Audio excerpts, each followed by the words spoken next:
Olá galera, tudo bem? Tudo bem com vocês? O vídeo de hoje é ventilação mecânica na asma. Porém, eu queria deixar um recadinho para você. Você que assiste os meus vídeos, gosta dos vídeos do canal, não esqueça de deixar o seu like, compartilhar com seus amigos, até mesmo se inscrever no canal. Muitos dos meus ali ouvintes ali não são inscritos no canal, então se inscreva, compartilhe com seus amigos e deixe aqui nos comentários ali o que você quer ouvir. Esse canal ele tem basicamente duas ou três ali opções de vídeo. Ele tem umas vídeos com aulas mais longas, ali onde você pode assistir aulas completas de ventilação não invasiva, desmames, modos ventilatórios convencionais, alguma coisa sobre modos ventilatórios também avançado, doenças ali como SRA, SRA com TCE, e também nós temos vídeos curtos de rotina de UTI, vídeos de soluções em UTI, e também alguns vídeos mais complexos com resolução de assincronia, ou pacientes mais complicados. Me fale um pouquinho nos comentários desse vídeo o que você queria mais ouvir nesse canal, quais são as suas principais ali gostos ali em relação aos vídeos desse canal, tá bom? Vamos lá, para mais não muita delonga, vamos mais à frente. Então, ventilação mecânica na asma. A gente vai tocar alguns pontos. Eu indicaria você assistir dois vídeos anteriores. Eu tenho um vídeo sobre AutoPIP, que é um vídeo bem legal. A gente comenta um artigo ali da, não lembro, ARS, ETS, eu não lembro se exatamente são essas duas sociedades, mas se eu não me engano sim. Elas têm um documento falando de AutoPIP, eu acabo traduzindo ali no vídeo, explicando os principais pontos. E tem um vídeo sobre disparo ineficaz e AutoPIP. É bem legal, um vídeo bem curto, mas vale muito a pena. Um pouquinho mais à frente, sobre essa aula eu usei basicamente 4 documentos. O primeiro foi James Letterman, se não me engano, da Chest, um artigo que fala ventilação mecânica na asma severa. O professor Larrey, também mesmo tema, ventilação mecânica na asma severa. Usei Demolay, que é um francês, que é como ventilar paciente obstrutivo e paciente asmático, um artigo de 2020, acho que se não me engano, um dos mais recentes. E também as diretrizes de 2013. Muita gente fala também que a COP precisa ser atualizada, mas também é um documento guia bem interessante. Vamos lá. Os pontos importantes dessa aula. Basicamente, todo paciente obstrutivo, seja aquele enfisematoso ou asmático, vai ter aumento da constante de tempo, vai ter prestação dinâmica, pode sofrer com disparo ineficaz, vai ter aumento de resistência via aérea, com isso vai ter aumento de pressão resistiva e formação de PIP intrínseca. Por vezes a gente vai acabar misturando algumas coisas, enfisema e asma, mas o foco ali é asma, e quando sofrer alterações dessas duas patologias, eu vou falar, olha, no enfisema é por aqui e na asma é pelo outro lado. Então vou acabar tocando ali em alguns pontos. O próximo slide já tento desmistificar um pouquinho sobre a PIP intrínseca e o disparo ineficaz. Então vamos um pouquinho mais à frente. Vamos lá, consequências da hiperinsuflação. O primeiro ponto importante é como se comporta o esvaziamento pulmonar em pulmões saudáveis. Funciona da seguinte forma: a gente não tem uma pressão positiva no final da expiração, a gente não tem PIP fisiológico. Eu sei que para alguns eu ainda acredito nesse ponto, mas não existe. Basicamente, o que mantém os alvéolos abertos no final da expiração, não entrar em colapso, é a alteração de expansão de caixa e o recolhimento do pulmão. Esse equilíbrio dessas duas forças que formam a capacidade residual funcional. A gente até brinca ali que ela se forma ali ao nascimento, no primeiro choro do bebê ali, que quando ele chora, ele forma ali a sua primeira capacidade residual funcional, que é o volume de reserva expiratória e o volume residual. A soma das duas coisas força ali a capacidade residual funcional. E a força que ele faz ali inicialmente é muito alta, mas ele forma a sua primeira CRF. Então essa CRF ela é basicamente o pulmão insufla e na hora do esvaziamento a caixa está indo para um lado, o pulmão está indo para o outro, e esse contrabalanço dessas duas forças não impede de certa forma que os alvéolos entrem em colapso no final da expiração. Então é o equilíbrio dessas forças. Porém, o paciente asmático que sofre com broncoespasmo, com limitação do fluxo aéreo, inflamação das vias aéreas e muco, ele vai ter aumento da resistência de via aérea. O gás vai ter dificuldade para sair. Automaticamente, isso vai gerar algum grau de aprisionamento aéreo. Na respiração espontânea de pulmões saudáveis, novamente, como é que ocorre? O diafragma contrai, o espaço pleural, parietal e visceral, as duas pleuras, já existe uma pressão negativa que pode variar do ápice até a base, em valores -1, -2, -3, -4 centímetros de água, já é negativo. Quando esse diafragma contrai, de forma muito simples, a explicação é muito mais profunda, vou tentar fazer um vídeo, quem sabe no futuro sobre isso, mas as pleuras cisalham, essa pressão fica ainda mais negativa no espaço pleural e essa pressão é meio que transportada para a zona alveolar. A pressão atmosférica, por convenção, aqui vai ser zero, nesse exemplo, e no alvéolo é zero. Então, esse equilíbrio de pressões impede que o gás fique tramitando constantemente, só quando haver ali uma diferença de pressão. Então, como essa pleura está negativa agora pela contração do diafragma, por esse cisalhamento das pleuras, e transportou essa pressão para o alvéolo, agora o alvéolo nariz ficou negativo. Negativo é menor que zero. Então, o gás entra, o gás sai da atmosfera para dentro dos alvéolos, por diferença de pressão. No final da INS agora, os alvéolos são como positivos, tem pressão, tem ar dentro. Positivo é maior que zero e o gás agora vai sair. Porém, um paciente asmático que sofre com limitação do fluxo aéreo, aumento de resistência de vias aéreas, essa pressão agora no final da expiração não é zero. Por quê? Porque nem todo o gás que entrou conseguiu sair. Sobrou fluxo, sobrou volume, sobrou pressão. Essa pressão no final da expiração é chamada de PIP, só que uma PIP intrínseca. E agora, vamos dizer que ele tem uma PIP intrínseca de mais 10. Ele não tem zero no final. Se a pleura fizer menos 3, menos 4 de diferença de pressão no seu interior e essa pressão for transportada para o alvéolo, não acontece diferença de pressão entre o alvéolo e a atmosfera. Por quê? Porque mais 10 é maior que menos 4. A pleura precisa fazer menos 11 nesse exemplo que eu estou dando para conseguir negativar o alvéolo. E aí então haver uma diferença entre o alvéolo e a atmosfera. Então, então quem faz toda essa força vai ser o diafragma, exatamente. O paciente asmático ele entra em falência muscular respiratória, justamente pela limitação do fluxo aéreo, porque ele tem que negativar a autopip, a PIP intrínseca dele primeiro, para conseguir então exigir uma diferença de pressão entre o alvéolo e a atmosfera. No final de tudo, aumente a capacidade funcional, porque tem um monte de volume de reserva respiratória residual. Com isso, o paciente vai ter uma PIP intrínseca. Essa PIP intrínseca vai ser um atrapalho, uma carga maior para ser negativada, para conseguir então essa diferença de pressão entre o alvéolo e a atmosfera. Da mesma forma, isso também vai ser um atrapalho na ventilação mecânica, porque esse valor não é reconhecido pelo ventilador, e sim só o trigger ou a sensibilidade presetada pelo operador. Vamos lá. Um pouquinho de diferença entre o paciente enfisematoso e o paciente asmático. Os dois formam a PIP intrínseca, mas a ventilação dos dois pode ser bem diferentes ali de acordo com o fenótipo do paciente. Algo bem interessante. Então o DPOC forma ali a PIP intrínseca, mas basicamente a PIP intrínseca dele, ou seja, a limitação do fluxo aéreo é pela perda de recolhimento ali pulmonar, ou seja, a elastase, a elastina, essas enzimas e proteínas que formam ali o arcabouço, a estrutura alveolar, basicamente ela vai se perdendo, então a força de recolhimento pulmonar fica baixa. Essa força de recolhimento pulmonar basicamente depende da pressão alveolar, depende dessa pressão de recolhimento e depende da pressão pleural. A soma dessas pressões gera a força de recolhimento pulmonar. Isso é perdido no paciente enfisematoso. Automaticamente ele não tem força para deslocar o gás.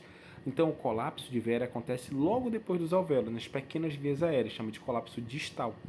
Isso piora o tempo expiratório do doente, aumenta a frequência expiratória, aumenta a intensidade do drive e o volume corrente, piorando então essa hiperinsuflação dinâmica.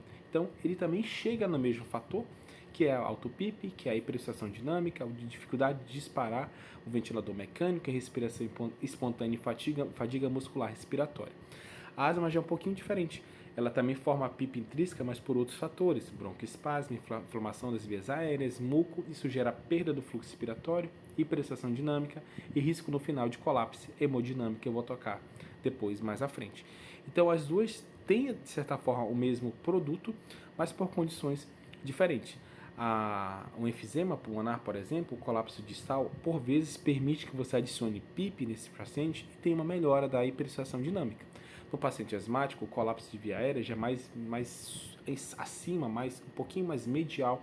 Com isso, às vezes adicionar PIP no paciente, quando não observado, aumentando a pressão de platô, por exemplo, em modo VCV, pode gerar mais hiperinflação pulmonar e pode ser deletério. Então, condições diferentes ali gerando um produto de certa forma semelhante e condutas na ventilação mecânica diferentes. Vou um pouquinho mais à frente.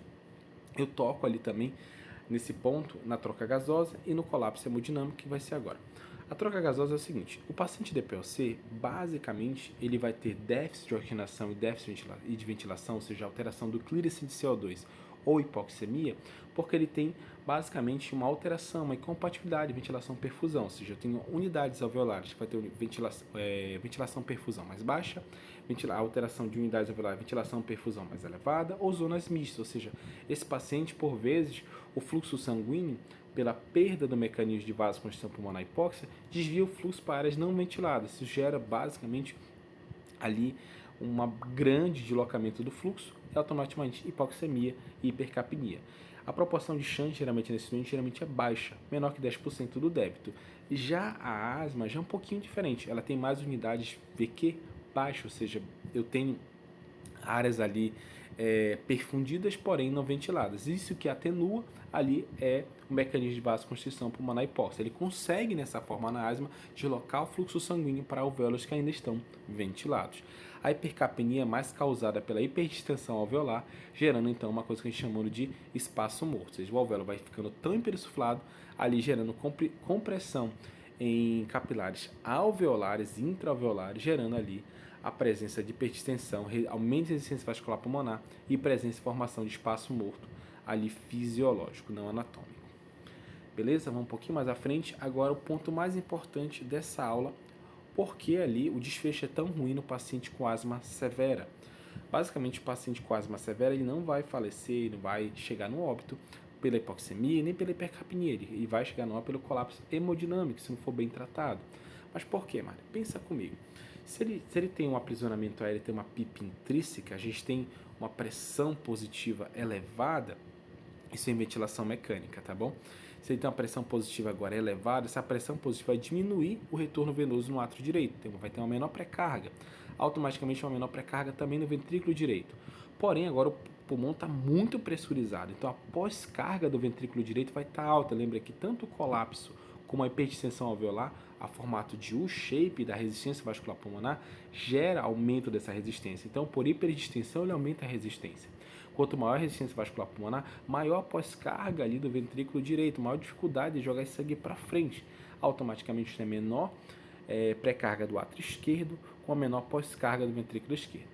Outra coisa importante é, como tem resistência vascular pulmonar elevada, por vezes as câmaras direitas hipertrofiam e entram em sobrecarga, desviando então o septo direito, o septo interventricular, de direita para a esquerda, comprimindo ali o ventrículo esquerdo. Isso vai diminuir o volume diastólico do ventrículo esquerdo, também diminuindo o débito cardíaco. Então, por várias condições ali, a interação coração-pulmão de forma deletéria, pelo aumento da resistência vascular pulmonar, por aumento de sobrecarga de câmaras direitas, por essa perda dessa interdependência septal ali, deslocando ali essa área mais septal para a esquerda, piorando o volume diastólico do ventrículo esquerdo, e também por diminuição da pré-carga no átrio esquerdo e no ventrículo esquerdo. Tudo isso que ocorre piora o débito cardíaco.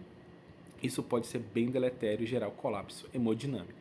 Em certas condições, quando a PIP intrínseca é tão elevada, a hiperexcitação dinâmica é tão severa, às vezes o paciente é desconectado da ventilação mecânica por 20 a 30 segundos para não sofrer ali rapidamente esse colapso hemodinâmico. Então, não é de hipóxia, não é de hipercapnia que acaba falecendo o paciente com asma severa, e sim de colapso hemodinâmico.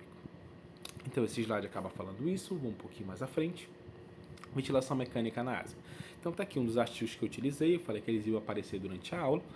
Basicamente, o paciente que deve ir à ventilação mecânica invasiva, aquele que sofreu uma parada cardiorrespiratória, aquele paciente já chegou quase em colapso hemodinâmico. Número 2, pacientes que falharam a ventilação não invasiva, ou seja, não é recomendação A utilizar a ventilação mecânica não invasiva nesses pacientes. Contudo, ela pode ser utilizada, associada até mesmo ao broncodilatador, pode haver uma melhor deposição do fármaco, mas em critério de falha, ali pode usar o ACOR, por exemplo, como uma ferramenta para avaliar a falha de ventilação não invasiva. Esse paciente deve ser prontamente entubado no critério de falha de VNI. Outro ponto importante é o sinal claro de aumento do trabalho respiratório. Se houver aumento do trabalho respiratório, também o paciente deve ir para a ventilação mecânica invasiva. Lembrando que ele vai entrar em falência muscular respiratória, porque cada vez é mais difícil negativar a PIP intrínseca. Como medir então essa auto-PIP? Um ponto importante na ventilação mecânica, a forma mais plausível, mais prática, existe outra, mas a mais prática é basicamente gerar uma pausa um pouco mais longa no final da expiração para tentar calcular a PIP total. Quando gerada essa pausa, vai aparecer um valor no ventilador. Esse ventilador, se a PIP do ventilador não está zerada, é a PIP total. Você subtrai a PIP total menos a PIP que você setou no ventilador. A subtração das duas coisas gera, então, a PIP intrínseca. Muito cuidado, como mostra a imagem à direita, se algumas unidades alveolares não estão conectadas a vieiras centrais, elas não somam com auto-PIP. Isso pode gerar um valor de auto-PIP errôneo. O que é isso, Marvin? Se você observar, ó, a imagem à direita, a unidade alveolar A, por exemplo, ela vai somar com o fluxo expiratório, vai somar com a medida de auto-PIP, porque ela está conectada à viária central. Porém, a viária B ela está totalmente colapsada, ou seja, ela, apesar de haver ali algum grau de aprisionamento aéreo, ela não vai somar ali, porque ela não está conectada à viária central. E a média dessas unidades alveolares gera ali auto-PIP. Porém, se houver unidades alveolares colapsadas, elas não somam com a auto-PIP. Esse valor pode aparecer um pouco mais baixo e às vezes ele não é totalmente verdadeiro. Como medir a hiperinsuflação dinâmica? A técnica padrão para quantificar seria a medição do volume pulmonar expiratório final, só que isso na prática clínica não é muito plausível. Então, eles trocam isso daí pela pressão de platô. Então, se o platô está subindo rapidamente, isso é um indicativo também que o paciente está hiperinsuflando. E isso vai ser também um dos marcadores no modo VCV, se você deve utilizar uma PIP um pouco mais elevada. De forma de praxe, realmente, a PIP ela é mais baixa na asma, ali de 3 a 5 centímetros de água, e por vezes pode ser utilizado a PIP no valor de 0. Se o paciente sofre de algum colapso de pequenas vias aéreas, um padrão mais bifásico ali de ventilação, você pode até ofertar uma PIP um pouco mais elevada, mas observando no modo V a pressão de platô e no modo PCV o volume exalatório. Se a pressão de platô reduzir, é um fator positivo, se ele subir, é um fator deletério. No modo PCV, se o volume exalado, o volume minuto ali, expirado ali, o volume exalado pelo paciente está aumentando, isso é um fator positivo. Se ele está reduzindo, possivelmente é deletério, você está gerando com essa PIP mais hiperinsuflação. Beleza? Vamos um pouquinho mais à frente. Quais são os objetivos principais ali? Os objetivos principais da ventilação mecânica é reduzir a hiperinsuflação. Lembra do colapso hemodinâmico? Não é controlar os gases, não é controlar a hipoxemia. Saturação de 9,12 ou 9,6 está de bom tamanho. Um pH de 7,25 a 7,30 pode estar de bom tamanho, com PCO2 controlado. Ali uma certa hipercapnia permissiva e nenhum problema com isso. Basicamente, ele vai sofrer de uma hipercapnia, porque você vai observar que o objetivo é diminuir a hiperinsuflação dinâmica, você vai trabalhar com volume minuto mais baixo, com frequência mais baixa, com volume de 6 a 8 ml por quilo, por vezes 6 ml por quilo, e com isso vai gerar um volume minuto às vezes de 4, 5 litros por minuto, às vezes um pouquinho até mais baixo. Automaticamente ele vai gerar um grau de hipercapnia e não tem nenhum problema com isso, desde que seu paciente esteja melhorando da hiperinsuflação dinâmica. Então, o objetivo principal não é controlar os gases, melhorar o clearance de CO2, reverter totalmente a hipoxemia, nada disso. O paciente pode saturar 92 tranquilamente, o paciente pode ter um pH de 7,30 tranquilamente, sem nenhum problema quanto a isso. Modos ventilatórios. Apesar de não haver nenhum estudo controlado, randomizado, falando que o modo V e o modo P um é melhor do que o outro, os especialistas falam que o modo V é melhor porque você controla volume minuto, você tem a avaliação time da mecânica ventilatória, você pode principalmente oferecer um fluxo alto no tempo expiratório curto.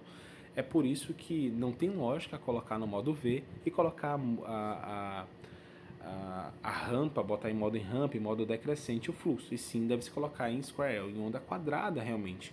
Porque realmente esse formato de curva de fluxo é melhor, você pode entregar uma taxa de fluxo de 40, 50, 60 litros com um tempo expiratório mais curto. Esse é o benefício também no modo V, na curva no formato quadrado.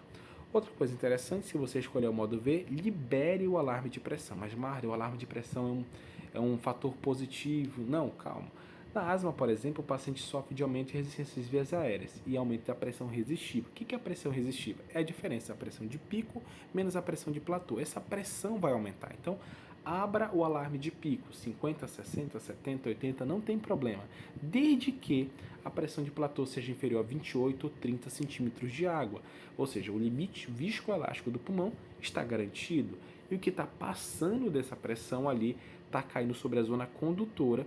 Isso não é um problema na asma. É possível ter, por exemplo, paciente com pico de 60 na ventilação mecânica, um platô de 25 tranquilamente, e está tudo resolvido. O limite viscoelástico está protegido e esse pico de 60 é basicamente por doença ou patologia de zona condutora. Beleza? Utilizar modo expressório, que você pode hipoventilar o doente ou hiperventilar na hora que ele está saindo da crise, do estado severo da asma. Então, os dois pontos são deletérios. Não é interessante que isso aconteça no paciente, principalmente na fase aguda. Então, basicamente, 6 a 8 ml por quilo de volume corrente, pressão de platô menor que 30, menor que 28, volume minuto mais baixo, vou falar sobre isso depois, frequência mais baixa, relações IEs baixas, 1 para 4, 1 para 5, aumento do tempo expiratório, ajustada pela curva fluxo-volume, fluxo-tempo, melhor dizendo, e pode usar também a alça fluxo-volume, fluxos mais elevados, 60, 80, 90 litros, desde que o platô não ultrapasse 28 ou 30. Mas para isso, então, é importante reduzir o tempo expiratório. Perfeito. Só no modo V, com a curva quadrada, você consegue entregar um fluxo bem alto com um tempo expiratório mais curto. Você faz 3 coisas ao mesmo tempo. Entrega um fluxo alto que melhora a resistência de via aérea, de certa forma, melhor entrega do gás. Você entrega o fluxo alto com tempo expiratório curto, porque você quer um tempo curto, e sobra mais tempo para exalação. Isso você faz tudo no modo VCV com a curva quadrada. Quando a hiperexfração é tão acentuada, por vezes o paciente precisa até de uma desconexão da ventilação mecânica, como eu falei no começo do vídeo. E não esqueça de liberar o alarme de pressão. No caso de persistência da hiperextração dinâmica, você pode reduzir o volume corrente para 6 ml por quilo se estiver trabalhando com 7 ou 8. Isso vai melhorar também a constante de tempo expiratório. Um ponto importante é, existe uma balança. Se você pudesse escolher frequências um pouco mais elevadas, tipo 20 a 24, com tempo expiratório mais curtinho, e do outro lado um volume a 6 ml por quilo com uma frequência mais baixa, aqui um volume minuto mais baixo, aqui um tempo ins mais baixo, com ex maior, mas com uma frequência mais elevada. Qual vai pesar mais para reduzir a hiperexflação? O volume minuto menor. Se você tiver um corrente menor com uma frequência menor, isso pesa muito mais para reduzir a hiperexflação dinâmica do que só reduzir o tempo expiratório e continuar trabalhando com frequências elevadas. Então, sempre coloque isso como primeira linha para reduzir a hiperexflação dinâmica do seu paciente. Seleção da PIP. Aqui é o gargalo, tá, gente? Aqui eu estou falando de asma, não de enfisema pulmonar.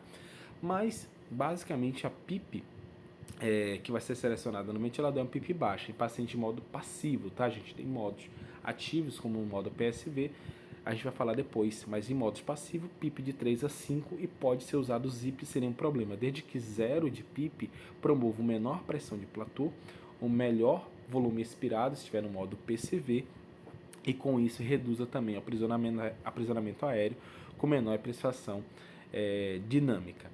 Marg, eu posso usar uma PIP mais elevada no paciente? Sim, os estudos falam se a asma nesse paciente é um padrão diferenciado, um padrão mais bifásico, um colapso dinâmico das vias aéreas ali, você pode usar uma PIP mais elevada ali para contrabalancear a PIP intrínseca, desde que essa PIP não eleve a pressão de platô. Se houver aumento da pressão de platô no modo V, possivelmente essa PIP ela é deletéria. Isso que mostra os estudos ali de James, os estudos ali do professor Larrey. Então, eles colocam ali que uma PIP mais elevada, que não reduz a pressão de platô, pode ser deletéria a seu paciente. Beleza? Vamos um pouquinho mais à frente.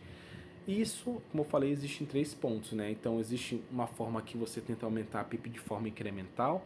Isso não teve nenhum benefício, por vezes piora a prestação dinâmica do seu paciente. Você setar uma PIP de baixa para alta também não é interessante. Então, geralmente, uma PIP mais baixa, de 3 a 5, 0 não é um problema. Por vezes, se 0 for melhor que 5, pode começar com 0, não há nenhum problema com isso. E, por vezes, alguns pacientes podem querer um pouquinho mais de PIP, absorver melhor essa PIP, no caso de colapso pequenas vias aéreas. Lembrar que a asma ela é um colapso mais medial, é por isso que ela não absorve tanto a PIP, e a PIP geralmente gera mais hiperexflação dinâmica no doente.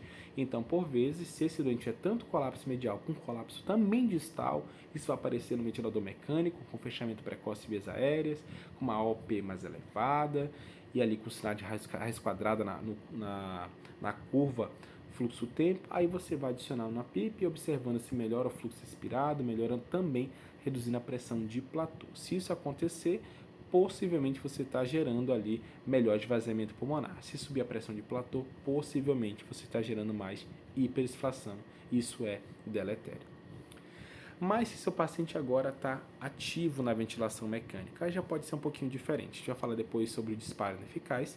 No contexto de disparo ineficaz, a PIP ela pode ser elevada um pouquinho. Então, no paciente ativo e não passivo, ali, ela pode ser mais utilizada do que no paciente passivo. É muito mais utilizada a PIP, um pouco mais elevada na asma, no paciente mais ativo, do que no paciente passivo. Só no caso do colapso dinâmico das vias aéreas, fechamento precoce, aí você pode tentar observar a elevação da PIP, observando a pressão de platô e o esvaziamento pulmonar, para tentar contrabalancear a PIP intrínseca. Na PIP ali no paciente ativo, se o paciente tiver sinais de hiperextração dinâmica, disparo ineficazes, primeiramente você tenta ajustar a pressão de suporte a valores mais baixos, você tenta abaixar mais o volume corrente, tentar melhorar o percentual de ciclagem, aumentando o percentual de ciclagem de PSV para tentar reduzir o tempo expiratório, aumentar o tempo exalatório. Se tudo isso foi feito e mesmo assim o paciente ainda continua com disparo ineficaz, você pode aumentar a PIP de 80% a 85% baseado na auto-PIP para tentar contrabalancear a PIP intrínseca. Você vai aumentando para tentar contrabalancear. Eu mostro na imagem a seguir como fazer utilizando essa regra. Aqui, ó, nessa imagem aqui, ó, observe que a imagem 1, a imagem na esquerda, diz aqui, sem PIP intrínseca, o paciente no final da expiração, ele tem basicamente 0 de pressão. Então, basicamente foi setado o ventilador -1. Então, -1 foi a sensibilidade à pressão setada ali pelo operador. Então, quando ele faz essa força ali, de -1 pelo diafragma, o gás então é transportado para a veia do doente para insuflar ali os alvéolos ali daquele paciente. Então, ele não tem nenhum contrapeso, nada atrapalhando ele, basta ele vencer o valor de sensibilidade do ventilador que o gás começa a fluir pela via aérea do paciente. Na imagem do meio nós temos pacientes com PIP intrínseca, a PIP ali é de +10 e a sensibilidade é de -1. Para esse paciente conseguir deslocar gás na sua via aérea, ele precisa então fazer a força do -1, que é o valor de sensibilidade do ventilador, o trigger, e também precisa fazer uma força para negativar o +10, então ele precisa fazer uma força de -11. Essa força de -11 é a força necessária para ele conseguir disparar ali o ventilador. Perceba que a força é muito mais elevada comparado à imagem da esquerda. Nesse caso aqui, agora a imagem da direita, da sua direita, a última imagem aqui, é colocada uma PIP extrínseca para tentar contrabalancear a PIP intrínseca. Nesse caso aqui, olha o que aconteceu. O paciente tinha uma PIP ali de mais ou menos intrínseca de +10, foi colocado 80% desse valor, foi colocado uma PIP então de 8, e agora esse gradiente diminuiu. Agora a diferença ali entre a PIP intrínseca e extrínseca gerou ali um gradiente mais ou menos de 2, mas ali o valor de sensibilidade, -1, então ele vai precisar de fazer uma força de -3. Antes ele precisava fazer uma força de -11, como na imagem anterior. E agora ele precisa fazer uma força ali de por volta de -3. Isso porque contrabalanceou a PIP intrínseca do paciente. Então, pode ser utilizado sim, principalmente em pacientes ativos na ventilação mecânica, quando você já tentou reduzir volume, melhorar a sensibilidade do ventilador ao paciente, reduzir a pressão de suporte, melhorar o tempo de exalação. Nada disso resolveu. Você pode tentar contrabalancear com a PIP extrínseca em pacientes ativos. Vamos lá, então, pressão de suporte, você vai tentar ajustar o suporte, evitar os excessos, observando o disparo ineficaz, observe o volume corrente, não deixe elevados, observe e ajuste o percentual de ciclagem, deixe valores mais elevados para reduzir o tempo INS e aumentar o tempo ACE. Se tudo isso não continuar gerando disparo ineficaz, você pode tentar usar uma PIP extrínseca para tentar contrabalancear isso daí. No disparo ineficaz, ele acontece por quê, Mark? Por aumento de pressão de suporte. O ventilador está pouco sensível para reconhecer o paciente. Existe alcalose respiratória, ali, ou seja, algum grau de pH alcalino, isso vai piorar também o disparo ineficaz e volume corrente elevado. Se isso acontecer, isso também é ruim para o paciente. Isso aqui é o estudo do professor Larry, que eu falei, ventilação mecânica na asma severa, que você também pode ler na sua casa para observar essa aula com mais detalhes. Então, essa foi nossa aula de hoje ali, um breve resumo dessa aula de hoje. Utilize o modo volume, 6 a 8 ml por quilo, FO2 de 9,12 a 9,6, uma FO2 para saturar de 9,12 a 9,6, PIP de 3 a 5, ZIP não é um problema, por vezes se melhorar ali a pressão de platô e esvaziamento pulmonar não é um problema inicialmente. Libere o alarme de pico, cheque a pressão de platô ali para em torno de 28 a 30, utilize relações 1 para 3, 1 para 4, 1 para 5, frequência respiratórias mais baixa, volume minuto mais baixo também, mesmo que gere um pouco de hipercapnia, lembrando que esse paciente não vai falecer de hipoxemia e hipercapnia, e sim de colapso hemodinâmico. Beleza, gente? Um abraço e até a próxima. Tchau, tchau.